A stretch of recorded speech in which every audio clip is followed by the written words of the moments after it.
Well, yeah, good morning as we're sitting here at LTV on this beautiful, beautiful morning, Thursday, February 22nd, year 2024, here with the Hello Hello Show. And my name is Haim Mizrahi. Continuing with the tradition of public access and the tradition of the Hello Hello Show that's been on the air since 1980. Why do I want to say 84? I don't know, but it's 1980. And of course, not to fail to mention the contribution by Fraser Dougherty, Francis Ann, and of course, the likes of you out there to make it your business to enhance and fortify this precious concept called public access.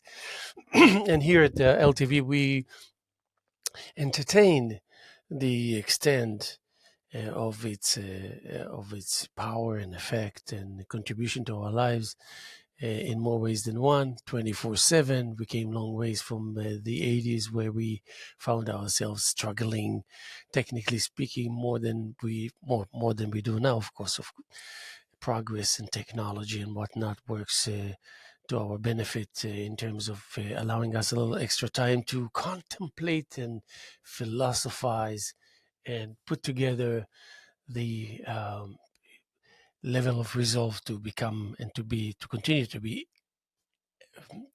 evident and relevant at the same time.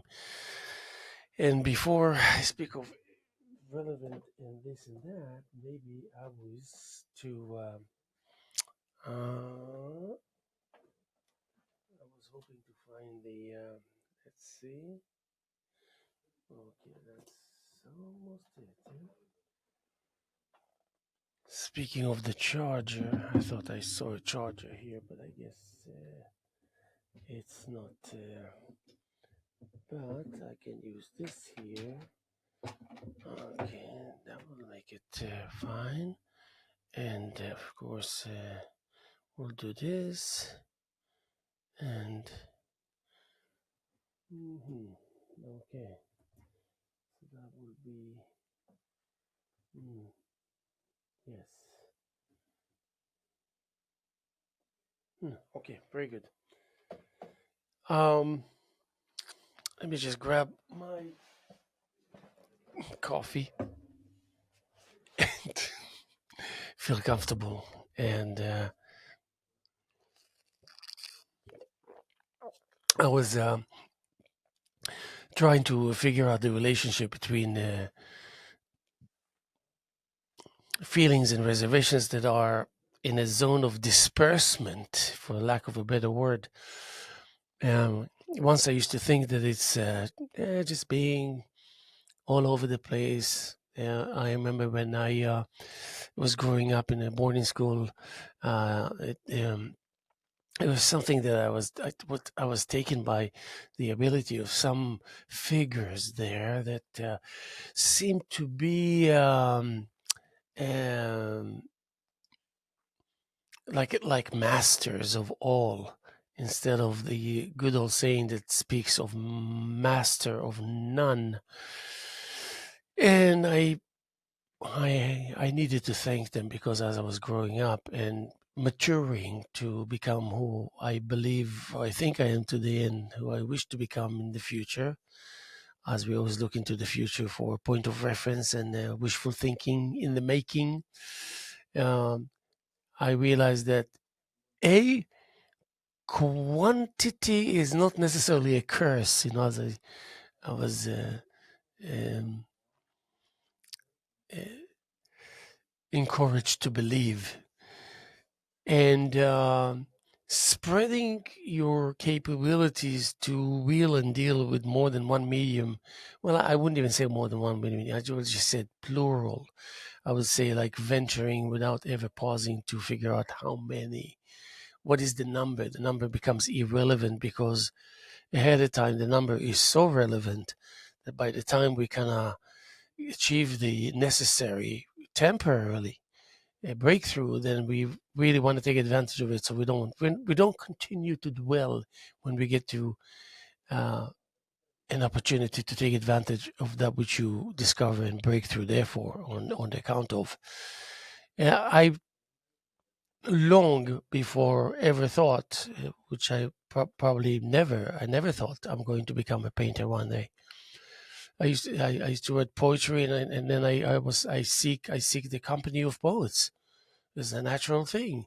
Even if you believe that everyone is a poet and we are all artists, we are all capable, as I mentioned here before, in many times about the fact that somebody needs to do the job. You only need it not for your genius or for your, it's just for your willingness to give a hand and to make it happen. Because once it gets to that point there, that we just like the other person will mark it for you. So say that's what I'm talking about. And then it doesn't matter who the driver was.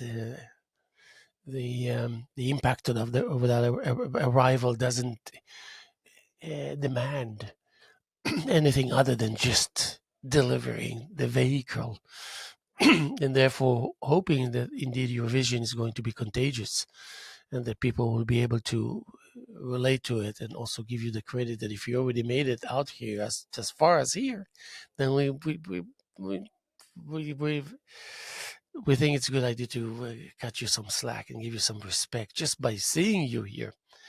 I remember, and this is true, honest to God, in 1984, first time, 83 or 84, I arrived to the Kennedy Airport from Europe, from Paris. And uh,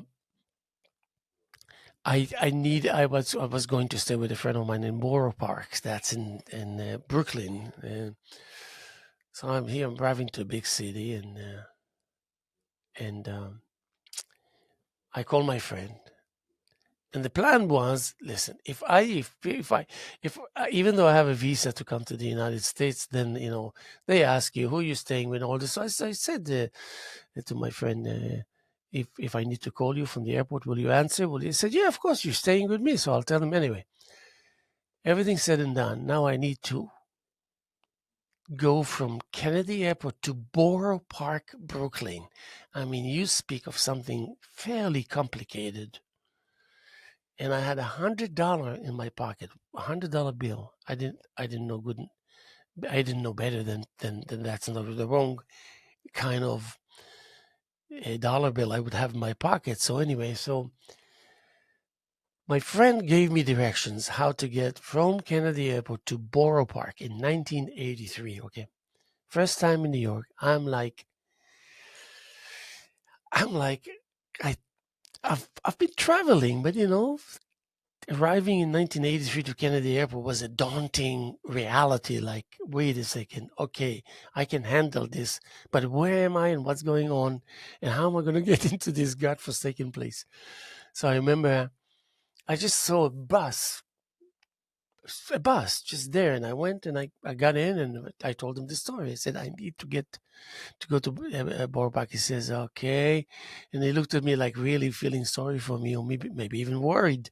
Like, does this guy know what he's doing? Borough Park from here?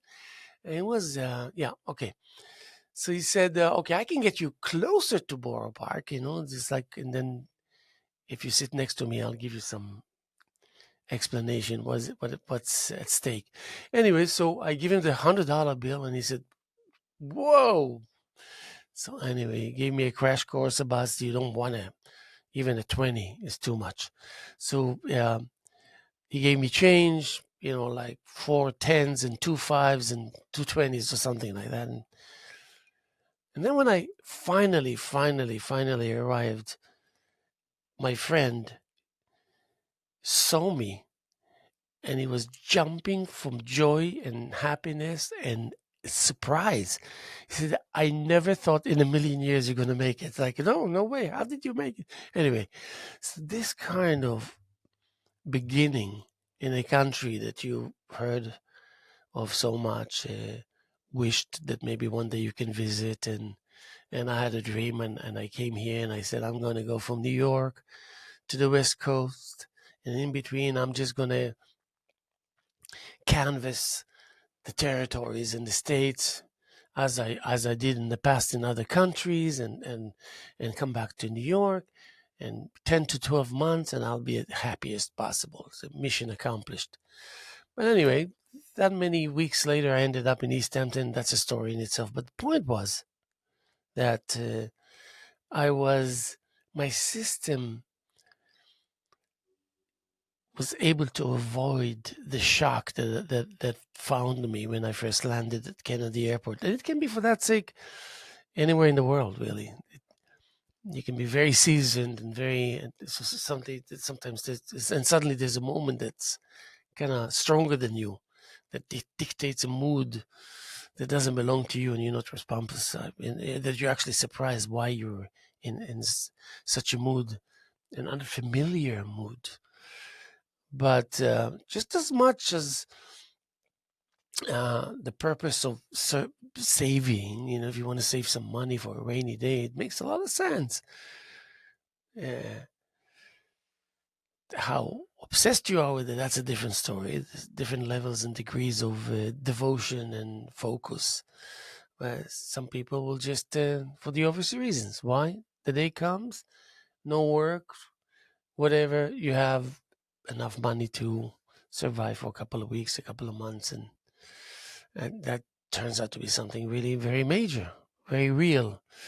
So when it comes to the relationship between you and the task at hand, the medium under discussion, the cross implementation between more than one medium in play, and then the maintenance and the increase of awareness of how meticulous this process is when three dimensions, three mediums that are artistic by nature, as they thrive so much to to exist, to survive, to coexist, to just make it. Um, for the longest time, no major demands, just like basic stuff. Just want to still be in the game. And I know as long as I'm in the game, I'm guaranteed that I'm getting that much closer to where I need to go. I need to get. Arriving to Borough Park in Brooklyn, which happened to be my first destination from Kennedy to Borough Park, as I landed in New York, and it was fascinating because I just took the metro in Paris before I boarded the plane to go to New York, and suddenly I'm heading actually the opposite direction in crossing Manhattan, going to Brooklyn, and so it was Paris, it was France, it was the metro, and it was just like the feel of it and that which is so familiar, and then flying and landing in Kennedy Airport, and then you go, and at some point you take the subway, so you're there in the subway, and it was just like everything was very familiar, not the surrounding, not the landscape, just the very act that I'm actually in a subway, in a metro, in a public transportation heading somewhere that I either know very well or vaguely know, and and and so much more. So that beginning did not pass, disappeared or faded unnoticed. I took a very deep notice of that feeling. And even I dare say, even now that many years later, I still draw some strength when I'm in need for not only more strength, extra more strength. I go back to this moment because I owned it in such a natural way, a moment where I felt like great things happen, or that you're sure and feel safe within you that great things are guaranteed to happen and to take place. And not being specific relating to what exactly they're talking about, because you happen to be a person that really can handle multi uh, self-involving and evolving and reinventing and repositioning and replacing, and a kind of negotiations, non-stop, constant negotiations all day long between the entity under discussion and its relationship to other entities that happens to be entities on their own behalf, on their own right. So you're talking about some tricky moments can take place. I relate to those moments where there was no tricky, there was no doubt, there was no moments of weakness, there was no fogginess. It was pretty clear, pretty balanced, nothing to write home about, but good enough to get the okay that the show goes on and this shall pass, good or bad, and the show therefore goes on, and what a great pleasure. So so when I got to this moment, I really plead with the moment if I can take a bit of it, a piece of it, to take go back, so it will last me more than just the time through which I spend in my encounter with it. So if you're privileged enough, you get the okay, and you can take some of it home to indulge when you find it hard to fall asleep, or when you find it hard to wake up, or when you know you crave for something, and also happen to understand why you crave for that thing, and just all these things that occupy your day. And then in addition to it, there's the extension and of the vision, that there must be a vision. For me, it was a no-brainer even in those moments. I think that moment when I was took the ride, and it was the bus and the subway and walking and getting from Kennedy to Borough Park, was actually, listen, you were adamant, you were casual. Yes, you worried. Yes, you were somewhat tensed, and understandably so. But you performed. You got the credit for it, and the credit happened to last for a long time, especially because you don't use that credit that often. In my case, I didn't use it for years. It was it was on purpose, a forgotten memory. But then, when it comes to suddenly reality breaks the news to you that you actually describes who you are, of which some parts are kind of even not known to you. So you almost think like they're talking or describing someone else, not you. Just a few familiar things, but the whole picture doesn't fit who you think you are, who you feel you are. But you can't argue with it. These are forces, external forces that know and know better than you. Almost as if to say know better than you about you. But I wouldn't even go there. Just better than you, because they're 1,000 years old, and they have 2 trillion likes in their in their whatever form of social media that they have. They're all set for lives, not life, for lives, many lives of the past, and potentially of the future, and of course the now. Now they're actually more powerful than that which already happened. It became a memory, and all the anticipated combined, definitely greater than combined, these two uh, uh, realizations.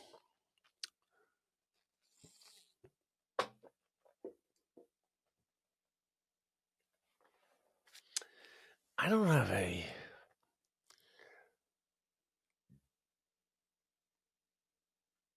charger, and that kind of bothers me because it was here.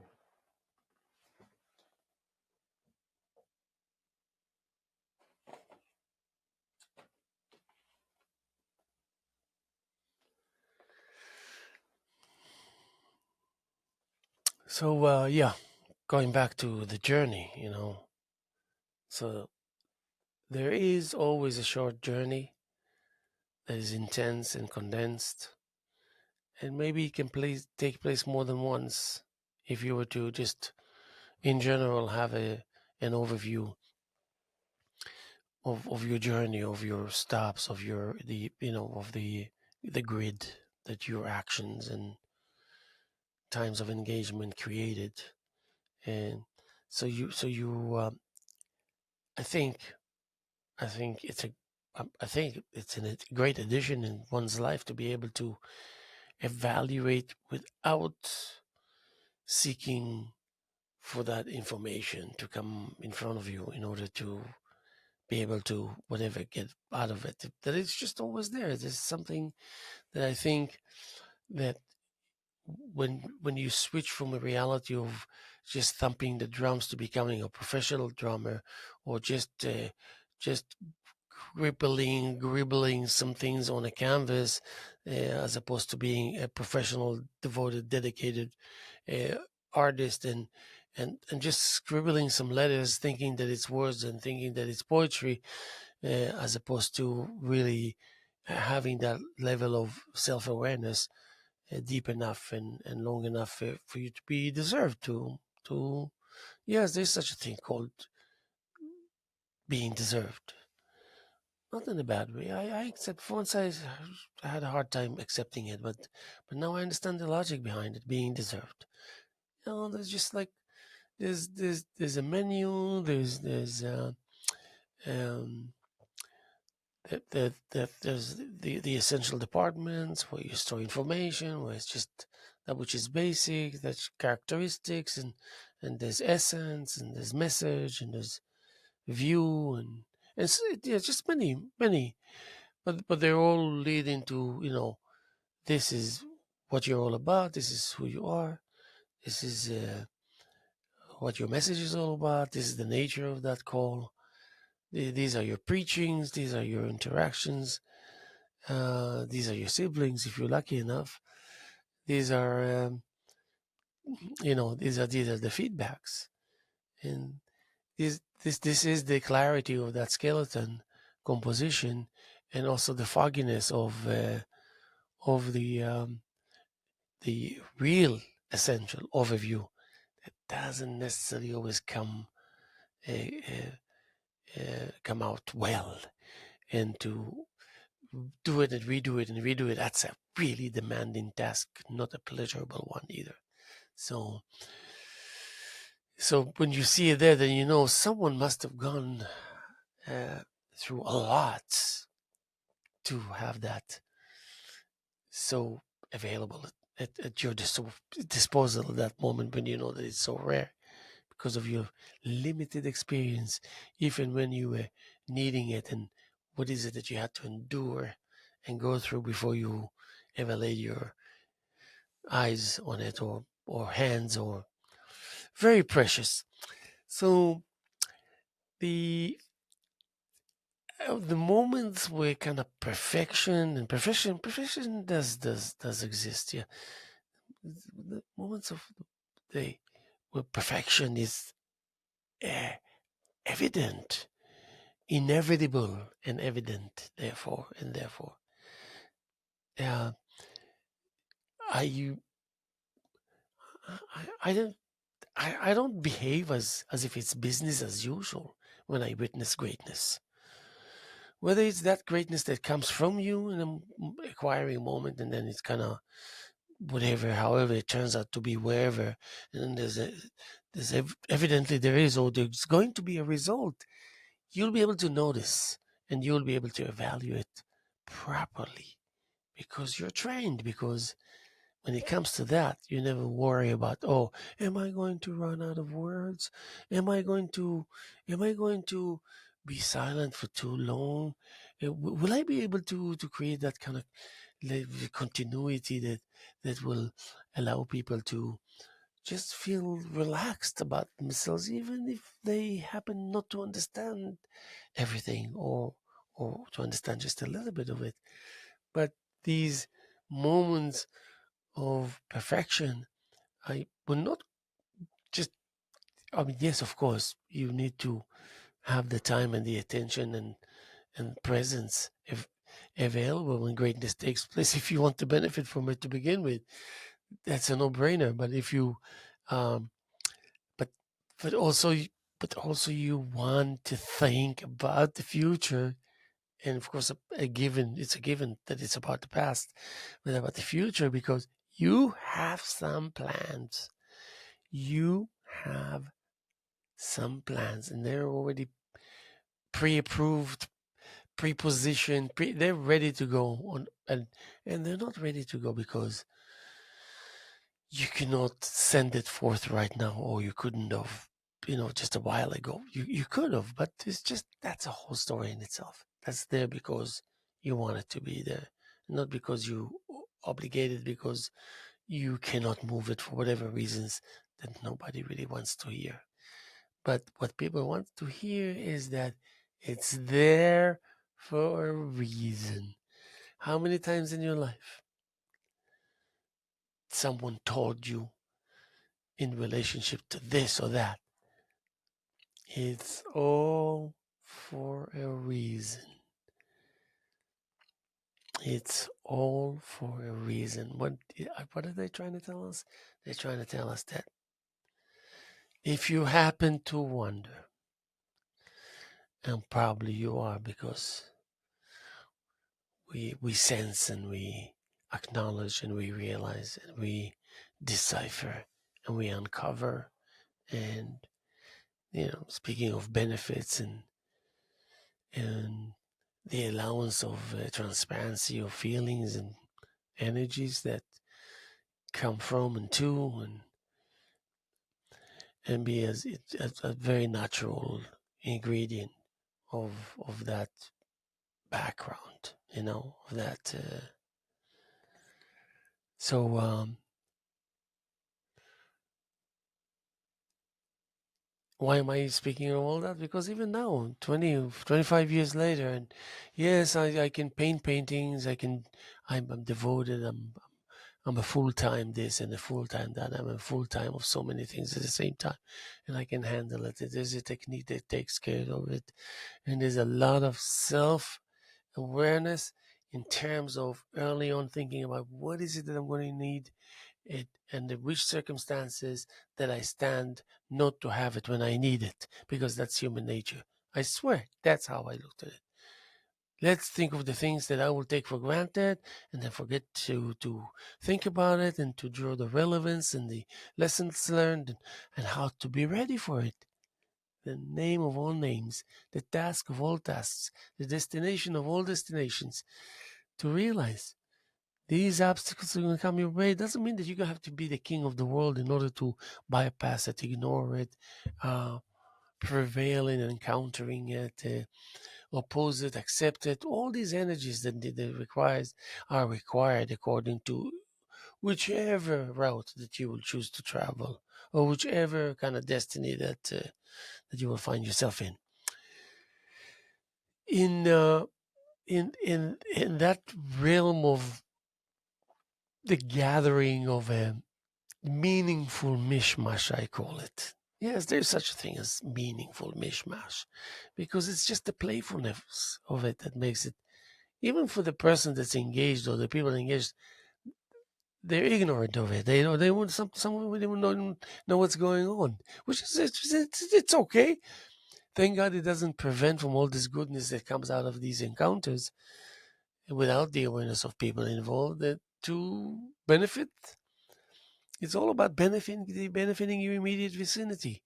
That spells benefiting the world. That spells a little bit more of an energy to add to the equation of that which is necessary to maintain the intensity, integrity of what it really means to have this composition in place. That it literally holds the world together and holds the world in such a way that will prevent people from entertaining too many ideas. Like we can go and burn everything, we can go and tear down everything. We can go and just like glue ourselves into a sense of freedom, and we will uh, uh, limit and eliminate and threaten and and plant fear, and we will show you authority that will happen not to be yours but authority over you. We're going to show you strength, resilience, somewhat evilish, covered with lots of playfulness, but still nevertheless evil at its best. And then the contemplation and the connotations and the relevance and the point of reference and then the relationship to it, and just all of these things. And I'd like to be ready. So all of this will be just like things that hang on for a while longer and knock on the door and windows, because hoping that maybe this time they will be allowed. But you know better. You know how to put it in place. You know how to hold your breath long enough for things to pass and you know that it's going to happen over and over and over and over again. So going back to it's there for a reason, and then you say, of course, it's there for a reason, and I'd like to know what the reason is, but I know enough not to be too verbal, you know. Once these things were not even under consideration, you think, it comes out of your mouth, that's it. I wish I could, I wish all the time hear yourself out loud. So now it's more like, okay, wait, it's there for a reason, but of course it's there for a reason. And you know what? And I thank you for reminding me. Forget about it. I thank you for I I thank you for uttering it out loud. It's there for a reason, and that puts an end to many contemplations. And now you can either ask for what is the reason then, maybe it'll be answered, or you can just start looking around and figuring it out yourself. Maybe find out that you can do it, that you can find out fast and pay the least amount of price to get to where you need to get in order to get the understanding of what is that all about, because then it spells understanding who you are, where you are, what's going on pretty much at any given time. That's a lot to have. So I would ask myself these questions. How is it going to be manifested from within me, you know, and because obviously and go through the process and that evolution that it needs to go through and then find its way out and then hopefully you know, cause a lot of goodness and shed a lot of goodness as it finds itself encountering people, places, cultures, um, and that's more and more really kind of showing us in a very funny, maybe kind of weird, funny, how kind of predictable everything is. But if you were like in the right mode, you never really spend time thinking about your knowledge of it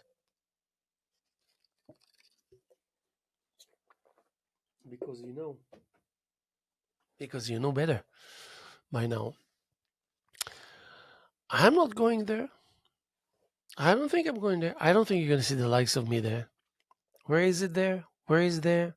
Pfft, there's no stage for it to be discussed because it's who asks a question like this? What's there? What is there? That's everything is there.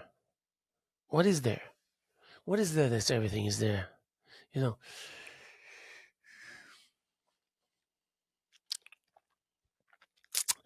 you most likely will find out what is things that are a hundred layers deeper into the territory of sophistication. You will know about its nature almost completely before you will know about its heritage of 300 years ago, where things were more like stone to stone and fire like fire, and and just water, just one kind of water, just water to drink, to bathe, to cook, and just that. That's kind of um, still wondering about what is there that's everything is there, and it's been what 300 years, let's just say, and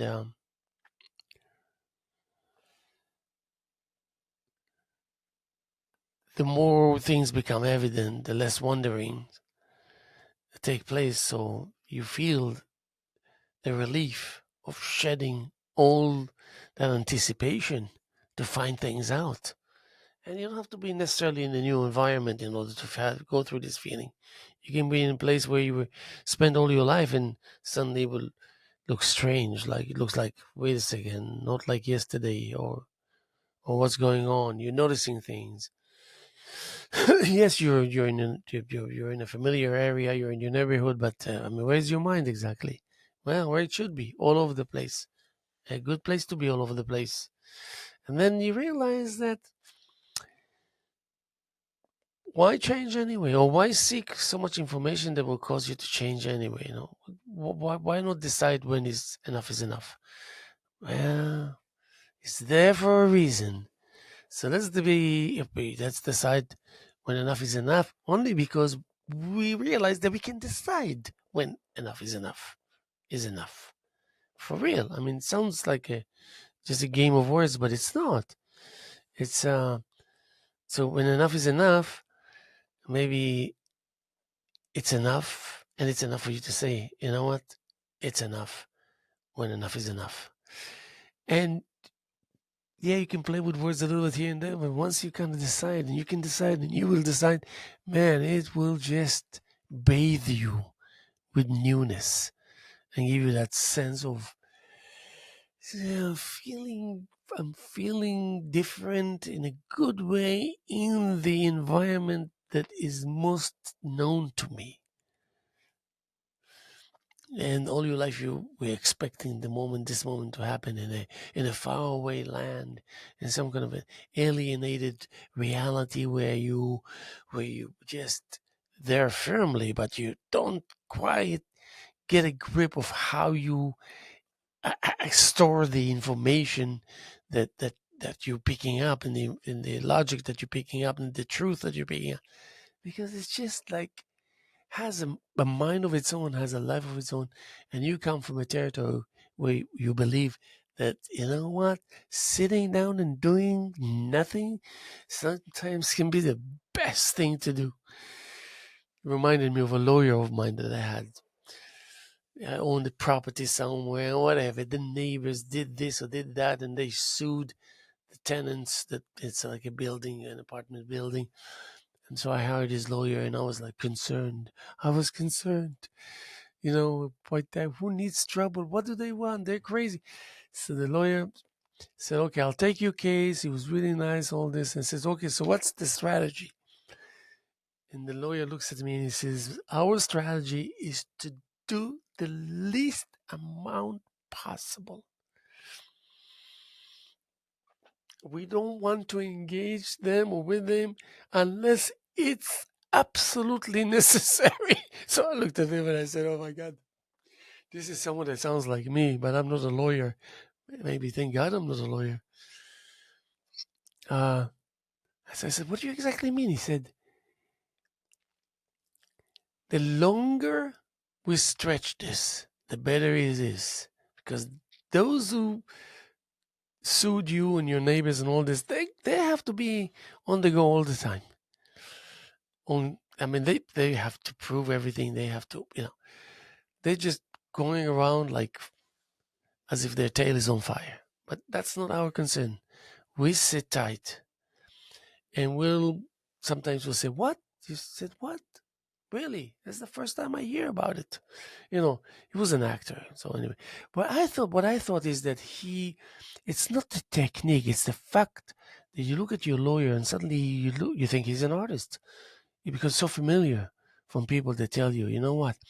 I go to studios where, if I'm lucky enough, that my friends will say, "Come and visit me," and I see the truth absolutely instantly evident, the truth about it all. So you're like, uh,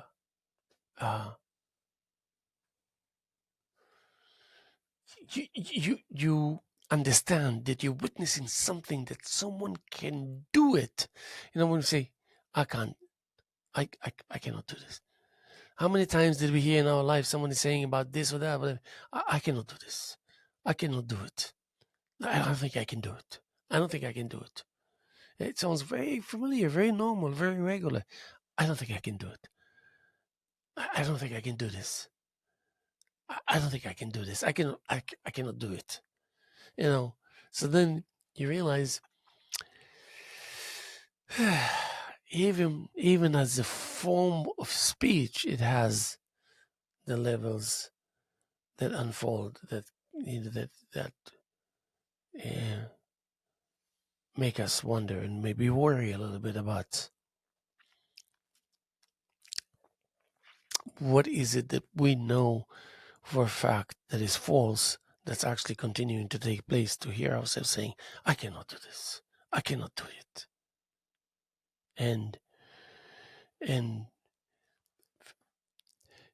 you know, failing the course that you teach. That's how I can put it, really. You fail the course that you yourself teach. But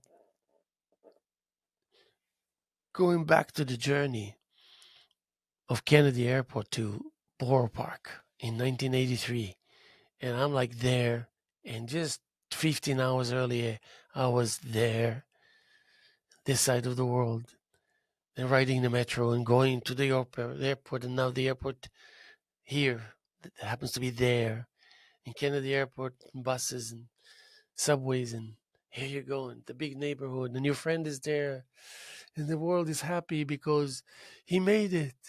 And then I spent 10 days with this friend of mine. God bless. God bless. What friendship. Really nice. I found it very difficult because the setup and everything, but it was just like, anyway, we're out 17 hours a day. Just Just imagine someone that knows everything there is to know about the boroughs and about Manhattan, was born there, giving me a crash course of how to look at things, how to travel. Knowing that I have my experience, it was like unbelievable. I remember that we used to walk crisscrossing the streets and the roads and the things and the avenues of Manhattan and understanding what it means, Upper West Side, Upper West Side, Upper West Side, Upper East Side. That thing of the Bronx and Harlem and just understanding the magnitude for me, like fresh eyes, 1983, and uh, and going into the park in the heart of Manhattan, unbelievable. Overlooking Fifth Avenue, I was like, oh my God! And the Guggenheim is right there, and it was just like unbelievable, so sweet, so tasty. And we walk, and then we go and we walk down Broadway all the way to the West Village, all the way to 7th Avenue South, like in Bleecker. And all this canal in South. I mean, that's the kind of explanation I got. So it was like my friend is describing it to me, and we are walking, and then maybe taking the subway because we want to cross town, going to the east side, something, whatever, especially that which takes you on 42nd Street. And so understanding what it means to go from Houston to Canal, and Canal Street in the 80s was insane, intense. Everything was happening there. And then you go south from Canal, forget about it. And then just all this kind of the exterior highways, exterior boulevard, like they say in Paris, boulevard exterieur. And just that section of 12th Avenue, and just going all the way up to Hudson, like Hastings on the Hudson, and going up like 45 minutes. It's just like I understood it because we took the bus, we took we walked. We used to do West Village, going up 100, almost 100, all the way to 96, 97 Street, crossing a Broadway. I mean, um, and, and turning around and going down. But as you go down, you go west. You go kind of southwest, and until you really, we found ourselves right at the Hudson River.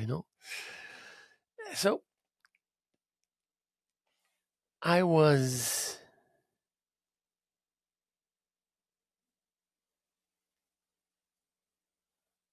um, becoming wiser by the moment and being thankful and feeling very humble.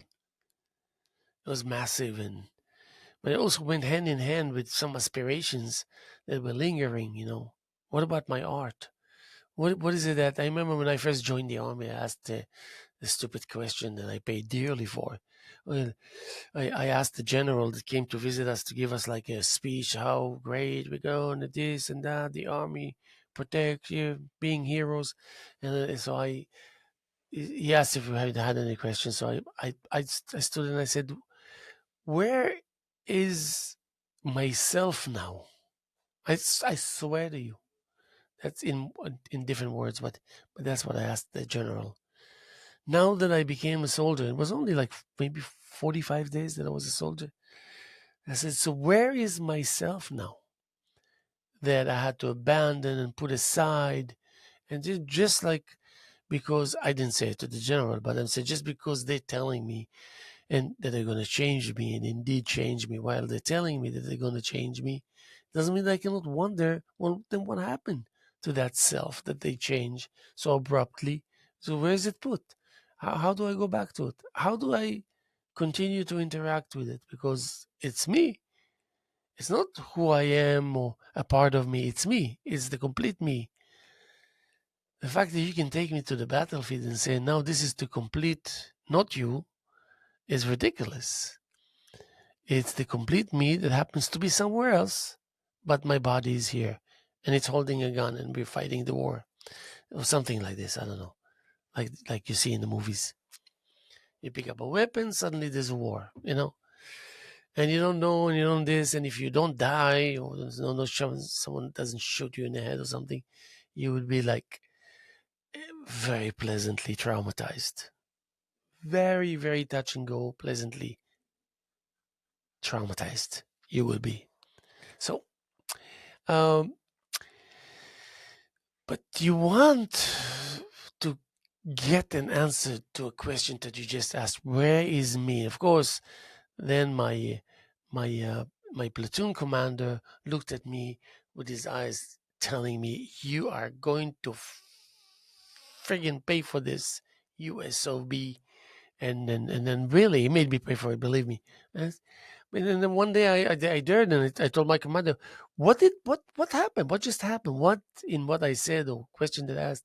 How is it so bad? I really wanted to understand because I didn't want to repeat it and pay so.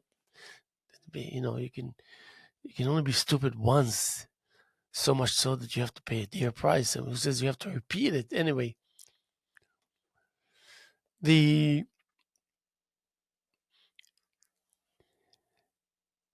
the sensation of triumphing, arriving to my destination and seeing my friend, and I'm just a couple of days in the United States, and I'm a couple of days in New York, and I try as hard as possible not to try to feel the sense of any urgency of knowing exactly where am I and what's happening, because that's all I wanted to know. I need to figure out. The faster I will figure out what's going on and where am I and what's the scene, the details and information, the better it is for me. But I realized that that doesn't work. And thank God for me that that I felt this way, because I came from playing the drums and music and abandoning the idea that one day greatness awaits me in the sense that I was aware of, you know, being a drummer, jazz, heritage, classical, and experimental, but mainly jazz, and you play and everything, and then you realize, okay, I can do it, but I cannot. I don't think I can be who I want to be. I don't think I can be the one that I work so hard now to become, that eventually I would not be. Ridiculous. I that came to me, stood in my way and stopped me. It's like something just showed up of nowhere, stopped you and say, you gotta rethink it. What, man? You gotta rethink it. Rethink it. I'll be back. But rethink it. And then when you rethink it, it said, but of course, I belong here, but I belong here with a different title. Now the title will say, I'm still in the game. I abandoned some aspirations that potentially could have just harmed me and slowed me down and serve as obstacles that I can do without. Now, is that a realization? And I was totally convinced that this is real and this is a great decision. So when you find yourself suddenly in the same environment with the same people, liberated, because now you make your own rules. It doesn't mean that you abandon. It doesn't mean that you cannot play a standard, some jazz, the real book. You can still do it because you do it. You cannot just cause yourself to unknow how to do it, undo it. You know it. So now I say, oh my God, I can. I anyway. So there's a lot into it. So when I came to the States, vis-a-vis France, it was like I didn't arrive to New York and say, okay, I'm a complete mess. I cannot think now about my plan, my vision. No, it didn't happen. It was everything according to plan. That means there was a thing in my head, like in my forehead, stuck and make me aware that there is the me that I come from, that happens to be the me now, that happens to be the potential me in the coming future. And they're all one and the same. They don't have to join to complete, to create a complete whole. They're just all one and the same.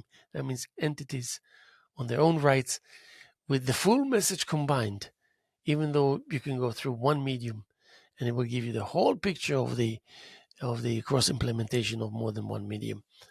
Why? Because it's all yours. You own it. You own that real estate.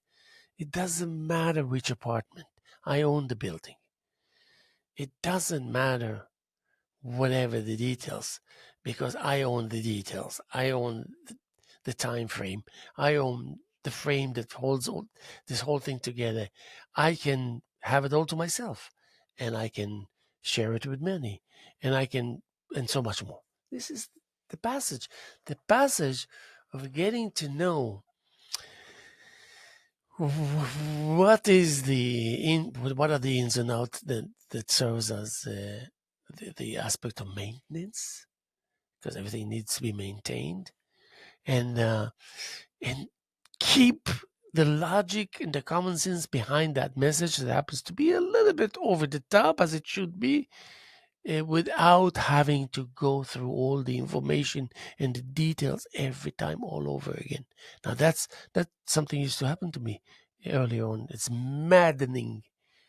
It gets the job done, but then you friggin' lose your cool. You become a different person because the task is daunting. But it's daunting not because it's a daunting task, it's because you don't know better. So now you know better, and because it's so painful and so annoying that you abandon everything and do something about it. Guess what? 2, 3 mornings later, you wake up and you feel, wow, it's done. So not only did you do the right thing, not only that you really went about it out of full understanding, you realize that it did the job. That means you don't have to prematurely continue with your effort because you're not sure it's done. Here you get a confirmation it's done by the thing itself that is done. You get a confirmation you're done because it's done. Now, again, it might seem like I play board games here and whatever and all this, but on the surface, you need to be able to outmaneuver the complexity, supposedly, whether it's man-made or nature or no regular or forced or artificial or whatever it is. But you have to be able to increase your chances of survival while you're clashing into things that usually when you clash to it, it's known that there's no continuation. You crash to the core. So here is a wait a second. All the good stuff is right there, and most people they crash here and they're nowhere to be found, as if as if they didn't even attempt, gone. So yeah, I said, you know what, there are some very few geniuses that they get the rite of passage. Okay, because how many do you have? Five in the world? Yeah, there are. It exists, but it's not you and not me. Guaranteed. We need to toil and slave and work hard for it. No, no, no accommodations. And we need to show certificates and and and testimonies of what is it that what we claim that we are, that we have done, is indeed true, and it holds water in reality. So um want to stand the chance to experience just a few layers. It doesn't mean they have to conquer the world in one day, but at least a few layers, at least a breakthrough, and give me one more before I leave the studio, because I need it. I need the finding yourself ahead of yourself in a very remarkable way, and taking it for granted if you want. Yeah, good. We did the good work today, and not be like superstitious that if you're going to feel so proud of yourself that suddenly you're going to wake up and calamity will await you somewhere and rob you from all your achievements. It's like it happens. These things happen to me too. But now we're talking about we're changing the rules. We're favoring you. I favor you and myself by doing so as I do so. And we want to live to see the view that is actually evident from here. But you don't quite sure what it is. You just know that what you see, the little bit that you see, speaks volume, and it's like very appealing. I would like to be a part of this. So you know all about keeping a straight face through the process. When I say you know, I mean I know. When I say I know, I mean you know, most probably. You keep a straight face because it helps you jump from one level, from one point to another seamlessly. Because you can find yourself tripping and bumping into in a process where you're trying to achieve not tripping and not bumping into anything. So we can get from point A to point B more often than not without any encounters that will spell slowdowns. And if you don't think you need to find it important, then that's fine.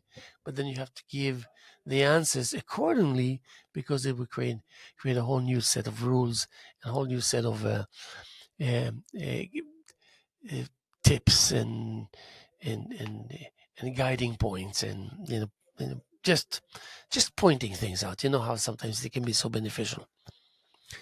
But usually, I saw that when I met, as but the few that I met in my journey, knowing that if I meet them where I meet them, that they have the same kind of understanding that I do, as far as how precious this energy is that can never be replaced. Certain energies can never be replaced.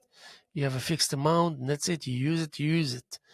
Not a good idea to run out of this precious energy, because again this is the only kind of energy that can address certain issues in life that don't happen too often, but when they do, you will still have a little bit left of that energy in order to address the issue. Otherwise, anyway, I don't want to end up this discussion in a bad connotation, especially the more I think about religion and about, oh, you'll be punished, and and God. So I always thinking, why there's so much punishment if you don't do? What's the whole idea of inflicting pain and all this? And and I'm, you know, I if you, it's the guilt trip. It's just certain things that it doesn't matter, and I don't come being Christian, Jewish, or Muslim or whatever. It's more like. So God created the world, and so why is it so harsh? Like, okay, I'll give you in this beautiful, but if you don't, I'm gonna burn. I'm gonna kill you and slice you to pieces, and I'm gonna bury you. And I won't even bury. I'll just throw your parts onto the fire, and it will be burning, but it will be burning forever and ever. And he said, wait a second. What happened to love? Why is it that God really needs so much confirmation from us? Why is it? Uh, there is not even one person in the world doesn't think that God is Almighty. It's like, what the heck? We're dealing with a no-brainer here. So, and then, but then there's time if you think about it this way and accept it as such, then you can ask, well, why does He need us so much? Well, yeah, you can answer by saying because He created us this way.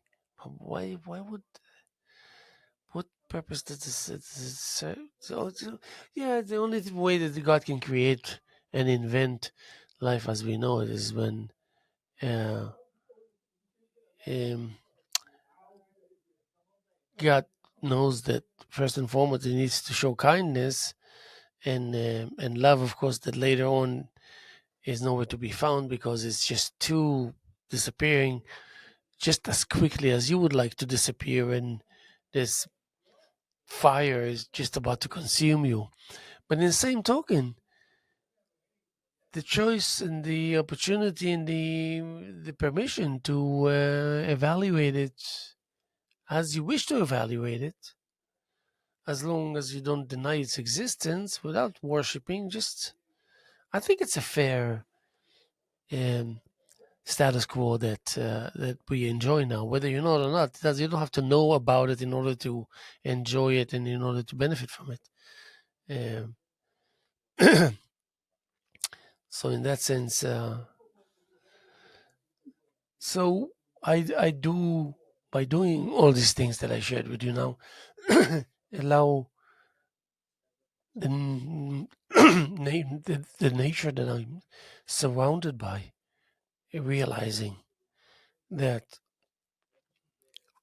it's a no-brainer when you know that things work and when you know that things are where they're supposed to be, and it's not random. Then you know that work must have gone into it in order for it to happen. Initiation, planning, as human beings, I mean. And maybe in the same token, just the way God created the world. It's a day's work.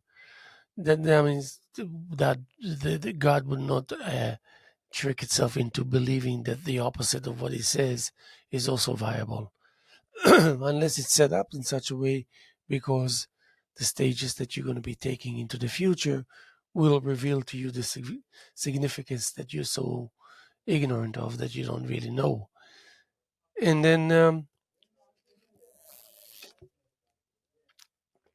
at any and every stage of the game, the stages in this life, the stages that every life that we are being introduced to the world in this shape and that shape for this reason or that reason, but accepting that the game goes on, maybe being reintroduced with different conscience,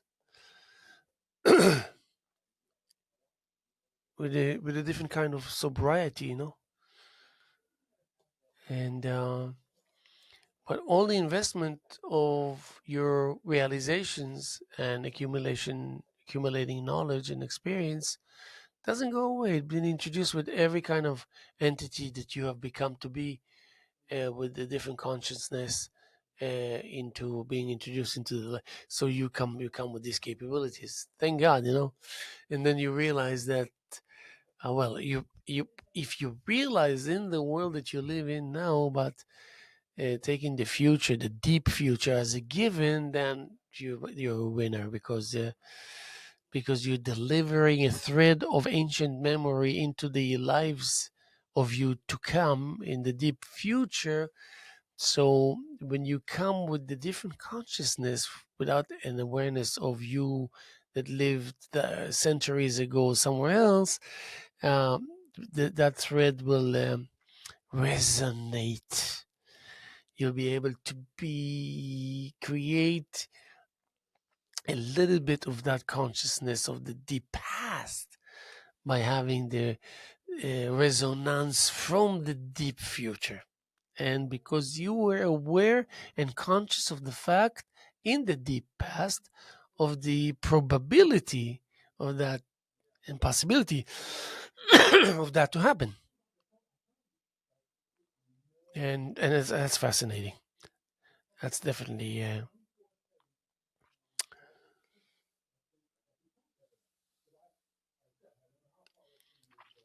And the rest is history. That's the beauty of it all.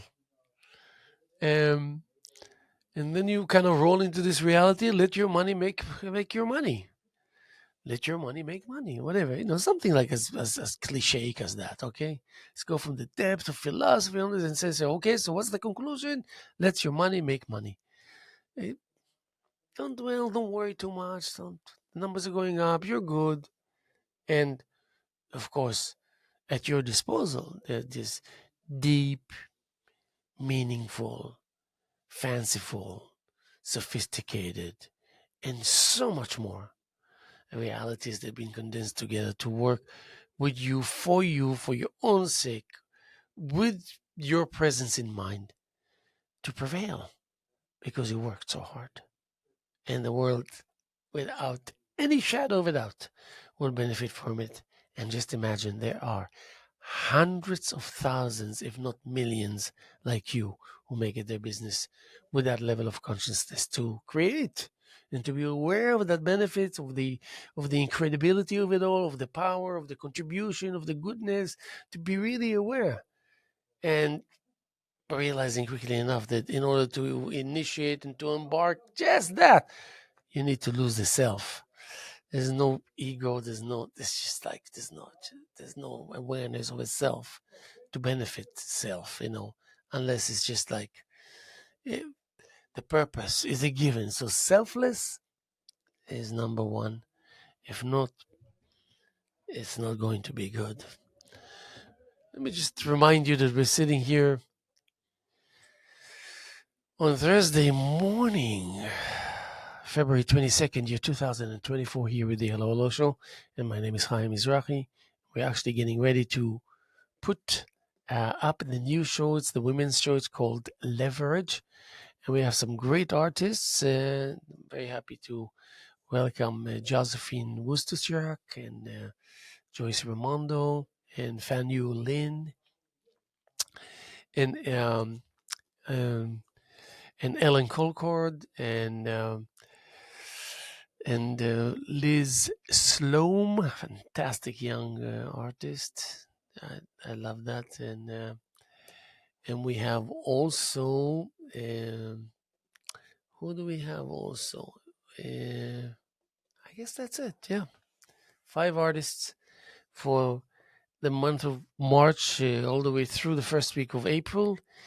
I think that the opening reception will be on March 9th, which is a Saturday. And we're going to start early, like 1, 2 o'clock through 6, 7 o'clock in the evening. That's the reception. There's going to be some other events here and all of that. Let me just check something here.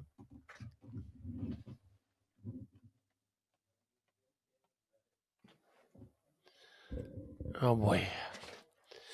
Okay, we're going to be here tomorrow as much as we were here yesterday and as much as we were here this morning. I can't believe it. Wow. As much as we're here this morning, Thursday morning, February 22nd, year 2024, and my name is Haim Mizrahi. Keep up the good spirits.